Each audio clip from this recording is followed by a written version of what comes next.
आवाज। तो ब्रेक के बाद एक बार फिर से स्वागत है आप सभी का। बढ़ते हैं खबरों की ओर। राष्ट्रपति महामहिम द्रौपदी मुर्मू 26 फरवरी को जमशेदपुर आ रही हैं और जहां आपको बता दें कि उनके आगमन को लेकर जगन्नाथ ट्रस्ट ने तैयारियां शुरू कर दी हैं और जहां कदमा के मरीन ड्राइव में भी एक भव्य मंदिर का निर्माण किया जा रहा है और जहां भगवान जगन्नाथ, सुभद्रा और बलभद्र विराजेंगे। तो वहीं जानकारी देते चलें कि इस मंदिर परिसर में एक आध्यात्मिक केंद्र भी बनेगा और जहां विद्यार्थियों को गीता, रामायण और अन्य हिंदू ग्रंथों का ज्ञान दिया जाएगा। यह केंद्र 15 दिन के कोर्स के तहत कार्य बनेगा। तो जहां आपको बता दें कि 2.5 एकड़ पर बन रहे इस मंदिर का निर्माण 4 साल में पूरा होगा और जहां इसका निर्माण राजस्थान से आए कारीगरों के द्वारा पत्थरों से किया जा रहा है और जहां राष्ट्रपति द्रौपदी मुर्मू इस मंदिर के भूमि पूजन कार्यक्रम में शामिल होंगी।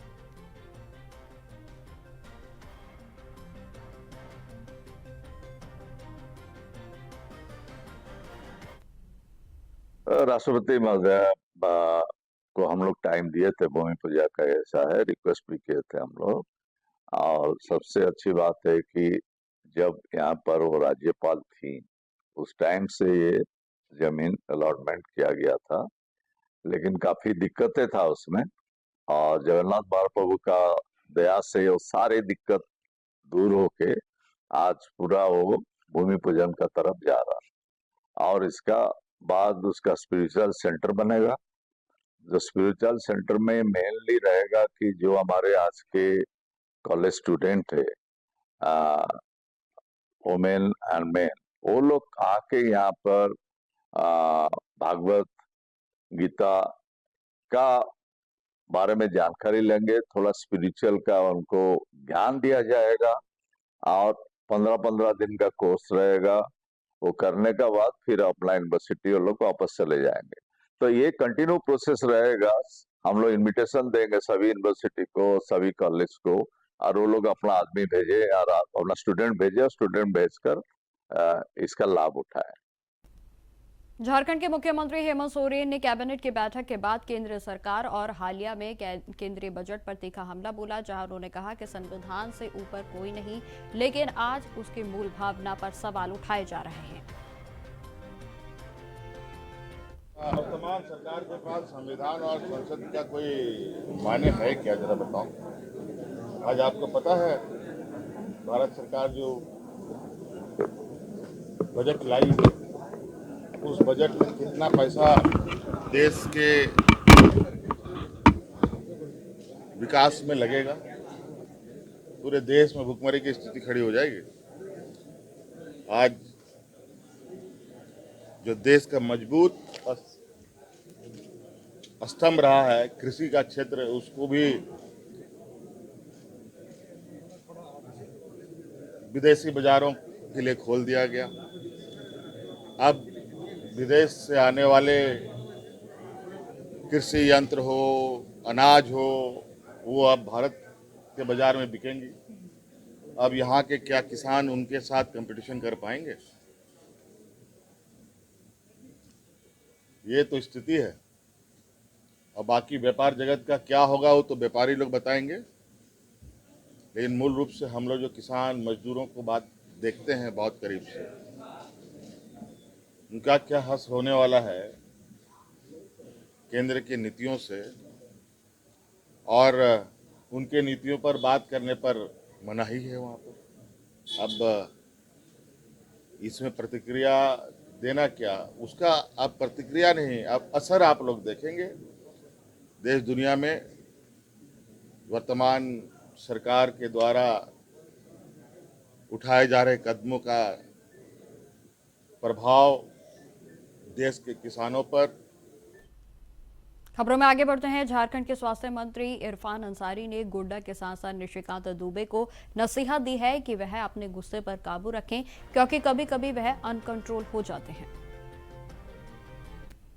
मैं कहूँगा निशिकांत जी थोड़ा सा कंट्रोल में रहिए, आप ज़्यादा अनकंट्रोल हो जा रहे हैं, ये ठीक नहीं है।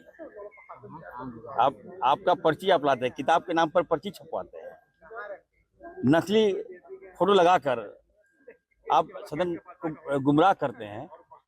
नकली तस्वीरों का हेडमास्टर है निशिकांत जी। नकली बुक का हेडमास्टर है निशिकांत जी, जो नहीं हुआ वो पेश कर दे रहे हैं, उनकी बातें सुनी जा रही है। तो मैं निशिकांत जी को कहूंगा, निशिकांत जी थोड़ा सा, गांधी परिवार ने देश को दिया है, आप तो राहुल जी के नखून के बराबर नहीं है, आपकी हिम्मत कैसे हो जा रही है अनाप शनाप बोलने का। इसीलिए मैं कह रहा हूँ कि इरफान अंसारी की आवश्यकता पार्लियामेंट में है। मैं रहूंगा तो ये सारी बातें नहीं आने दूंगा मैं। झारखंड के कृषि मंत्री ने भारत और अमेरिका के एग्रीकल्चर ट्रेड की डील पर चिंता जताई है। उन्होंने कहा कि इस डील के बाद अमेरिका के कृषि उत्पादों की भारतीय बाजार में एंट्री हो चुकी है, जो कि भारतीय किसानों के लिए हितकारी नहीं होगा। 0%। और तो और जो हम लोग हमेशा से किसानों को इतना सेंसिटिव मानते थे और किसानों के लिए हम लोग हमेशा कोई भी ट्रेड डील को बहुत सोच समझ के करते थे, बहुत रिस्ट्रिक्टेड रखते थे, आज उन सभी द्वारों को खोल दिया गया है। और अब यूएस के जितने भी एग्रीकल्चरलिस्ट प्रोडक्ट्स हैं, प्रोड्यूस हैं, मशीनरीज हैं, उन तमाम चीज़ों को यहाँ पे अब एंट्री मिल चुकी है। आप समझ जाइए कि आज के समय में भारत देश के किसान कितने मजबूत हैं और किस हद तक यूएस के मार्केट के प्रोडक्ट के साथ compete कर सकते हैं। आने वाले समय में इन चीज़ों का इतना प्रभाव पड़ने वाला है इस देश के रीढ़ में, और इन चीज़ों पे हम लोग चर्चा ना करें, यही कारण है कि ये लोग अपने बयानबाजी करते हैं। बयानबाजी तो इन जैसे नेताओं का कोई नई बात नहीं है। खबरों में आगे बढ़ते हैं। महाराष्ट्र के उप मुख्यमंत्री अजीत पवार की अस्थियां रांची पहुंची और जहां उनके पुराने साथी और पूर्व मंत्री कमलेश सिंह ने शांति सभा का आयोजन किया है और जहां रांची की पवित्र नदी स्वर्ण रेखा में अस्थियों का विसर्जन किया गया।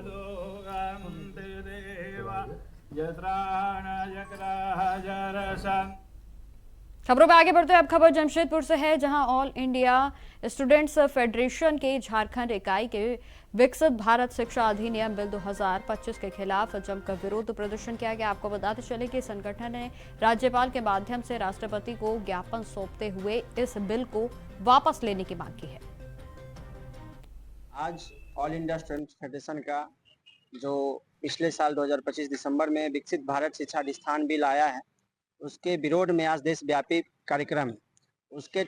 उसी कड़ी में हम लोग भी आज यहाँ पे उपायुक्त महोदय के माध्यम से महामहिम राष्ट्रपति महोदय को ज्ञापन सौंपने आए हैं, जिसमें हमारा यही डिमांड है कि VBA से विकसित भारत शिक्षा अधिष्ठान बिल को रद्द किया जाए, शिक्षा को फ्री किया जाए, KG to PG शिक्षा को फ्री किया जाए, और जो राज्य सरकार की जो विकसित भारत के तहत जो पावर सीज किया जा रहा है, यूनिवर्सिटी पावर जो सीज किया जा रहा है, उसको फ्री किया जाए। कैंपस राज्य सरकार के अधीन होना चाहिए। इन्हीं सब मांगों को लेकर हम लोग आज उपायुक्त महोदय के पास आए।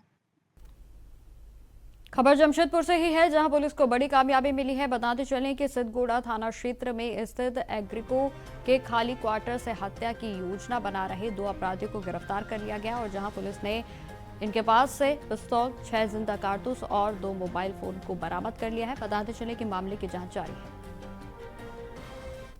बीते दिनांक 4/2/2026 को लगभग 10:30 बजे रात्रि में वरीय पुलिस अधीक्षक के द्वारा एक सूचना प्राप्त हुई कि सिद्धगोड़ा थाना क्षेत्र अंतर्गत एग्रीको के खाली पड़े क्वार्टर्स में कुछ अपराधकर्मी छुपे हुए हैं, जो किसी बड़ी घटना को अंजाम देने के फिराक में है। इस सूचना पर तत्काल एक छापामारी दल का गठन किया गया, जिसमें थाना प्रभारी सिद्धगोड़ा वीरेंद्र कुमार। जमशेदपुर के गोलूडीह थाना क्षेत्र में 12 जनवरी 2026 को हुई फायरिंग और हमला मामले में आपको बताते चले कि पुलिस को बड़ी सफलता हाथ लगी है और जहां खंडिया कॉलोनी स्थित CSC दुकान चालक अज्ञात अपराधियों ने उसे गोली और चाकू से हत्या उसकी कर दी थी और जिसके बाद आपको बताते चले कि प्राथमिकी दर्ज की गई और पुलिस की ओर से तत्परता दिखाते हुए मामले की सघन जांच शुरू कर दी गई थी। आकर के चाकू से और उस पर उसके पश्चात गोली मार के उनकी हत्या की थी। उसमें त्वरित कार्रवाई करते हुए पुलिस ने 24 घंटे के भीतर जो लोग उस कांड में संलिप्त थे, कुछ लोगों को उसमें से गिरफ्तार कर लिया था, परंतु उसमें से एक मुख्य अभियुक्त जिसके पास की हथियार भी था और जो बाइक में लोगों ने जो घटना के समय उन्होंने बाइक इस्तेमाल की, वो भी उसी के द्वारा छुपा के रखी गई थी, उसकी भी गिरफ्तारी कर ली गई है। और अभी इसमें एक व्यक्ति और वांछित है इस घटना में, जो कि इनके द्वारा बताया गया, और अभी हम लोग उसके पीछे अब उसकी अरेस्टिंग का प्रयास करेंगे। तो इस प्रकार से इस घटना में जितने भी लोग मुख्य साजिश करता थे, जो घटना स्थल पे गए थे या किसी न किसी रूप से उसमें सम्मिलित थे, उनकी अरेस्टिंग हो चुकी है। अब खबर रांची से है, जहां ब्लेयर अपार्टमेंट के 6ठी मंजिल पर बालकनी से 55 वर्षीय व्यवसायी ने छलांग लगा दी और गिरते ही उसकी दर्दनाक मौत हो गई। बताते चले कि मृतक जेडी हाई स्ट्रीट के मालिक बताए जा रहे हैं और जहां घटना की सूचना मिलते ही पुलिस मौके पर पहुंची और मामले की छानबीन शुरू कर दी गई है।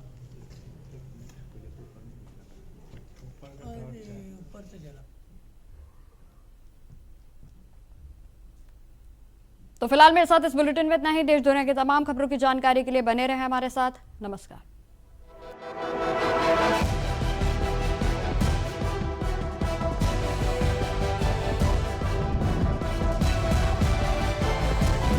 इंडिया वॉइस, आपकी सोच, आपकी आवाज।